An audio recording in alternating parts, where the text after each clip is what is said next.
Okay, so picture this. We've got the Florida Everglades, right? Wild, unique ecosystem. Absolutely vital. A one-of-a-kind place. And then smack bang in the middle of it, this new facility. Yeah, and the nickname they've given it. Pretty evocative. Alligator Alcatraz. It's quite an image, isn't it? Really paints a picture. It absolutely does. Yeah. And it's intentional, you know? It combines that treacherous natural environment, the swamps, the gators, the pythons, with this idea of an inescapable prison, like the real Alcatraz. Exactly. And that's precisely what we're diving into today. Our goal here is to really pull apart the key info from all the sources, news reports, expert takes, public reactions. We want to help you understand what this place is, why it seemingly popped up overnight, and all the noise around it, the environmental worries, the human rights questions, the economic side too. And there are some surprising details, definitely, and very strong opposing viewpoints that came out almost immediately. It's a complex knot to untangle, for sure. You'll see how nature, state policy, money, human lives, it all gets woven together in some pretty unexpected ways. Yeah, let's get into it. Okay, so this facility, Alligator Alcatraz, as we said, it's not just a name, it's a real migrant holding center. It's located off US 41 on an old airstrip deep in the Everglades. And that nickname really stems from the location. Miles of swamp, dangerous wildlife. Yeah. The idea is that the surroundings themselves make it inescapable. What really jumps out from the reports, though, is the speed. How fast did this happen? Astonishingly fast.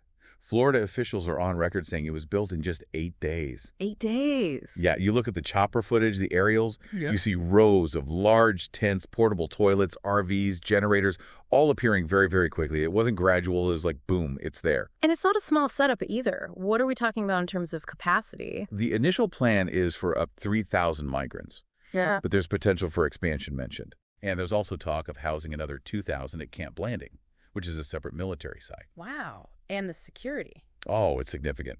The sources detail around 1,000 staff planned, with over 400 of those specifically for security. 400 security personnel. Plus over 200 security cameras and something like 28,000 feet of barbed wire. It's designed to be a very secure perimeter. So this isn't just some isolated project, then. It fits into a bigger picture. Absolutely. This is described as a dramatic early implementation of Governor DeSantis' broader immigration enforcement operations plan. Okay, what does that involve? Well, the plan envisions Florida having its own state-run immigration force, its own police, its own detention camps. Really? State-level immigration police? Yeah. And the stated aim is to operate largely outside the usual federal rules to, and this is a quote, circumvent federal agency bureaucracy. And it's also framed as assisting what President Trump calls his fight against the deep state. That term referring to career government officials seen as potentially hindering a political agenda.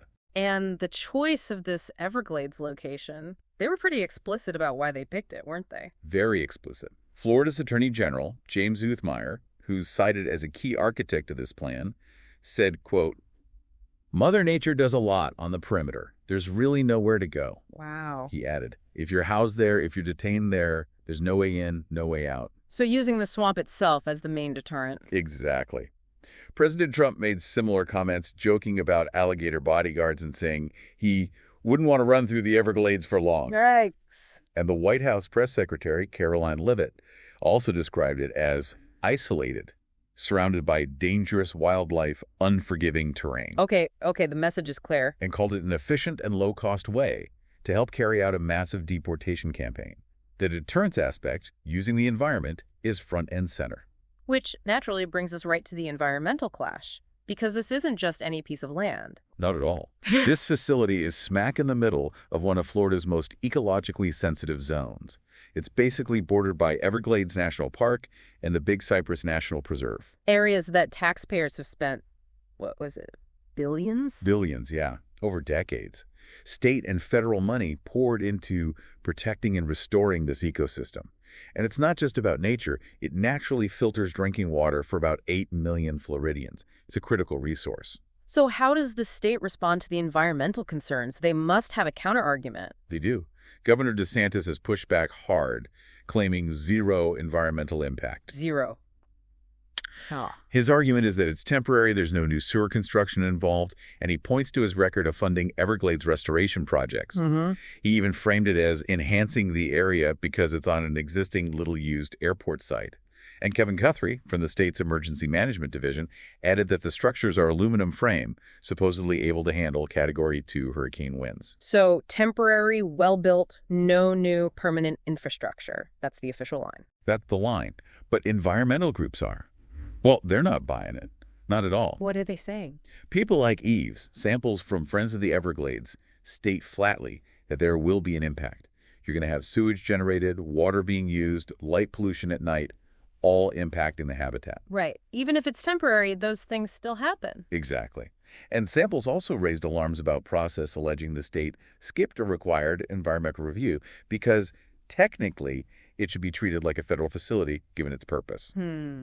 Plus, there's specific concern about endangered Florida panthers.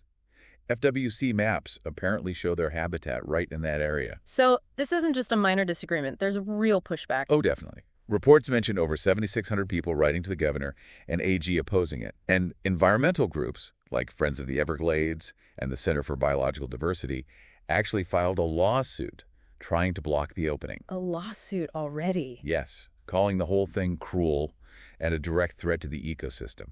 And there's history here, too. What kind of history?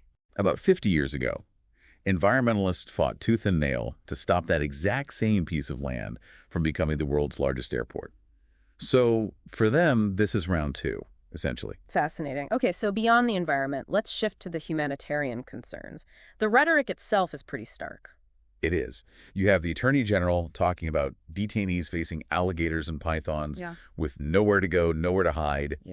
And President Trump saying the only way out is really deportation. Critics look at that language and argue the intent is clear. Treat these people, many fleeing hardship, like dangerous criminals. Extreme deterrence over anything else. And the conditions inside the camp, what do we know about that? It's Florida, it's the Everglades. Exactly. We're talking tents and trailers, temporary structures in intense heat and humidity. That sounds rough. One HVAC professional who apparently reviewed the plans called it a potential living hell and suggested it might even be intentional. Intentional hardship. That was the suggestion reported. Plus, you have the obvious health risks, heat stroke, dehydration, and mosquitoes carrying diseases, which are common in swampy areas. And what about actual natural disasters? The Everglades flood, hurricanes hit Florida. That's a huge concern. Officials say there's a hurricane plan and the structures can take Cat 2 winds. But critics are asking, okay, what is the plan? Will thousands of detainees actually be evacuated? Right. Or could you end up with a trapped population during a storm?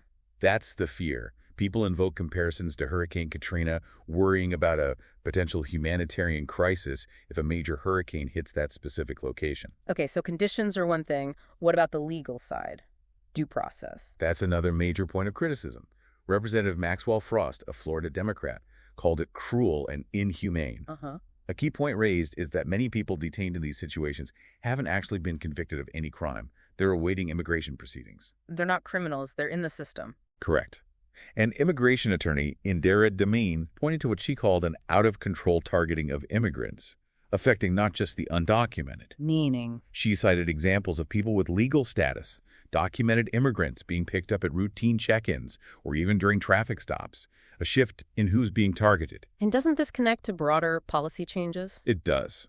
The Trump administration took steps to strip legal status from over 1 million people who were previously documented, from places like Haiti, Cuba, Venezuela, Nicaragua. Making them vulnerable to detention. Essentially, yes. Making them fair game, as some sources put it, for these kinds of roundups.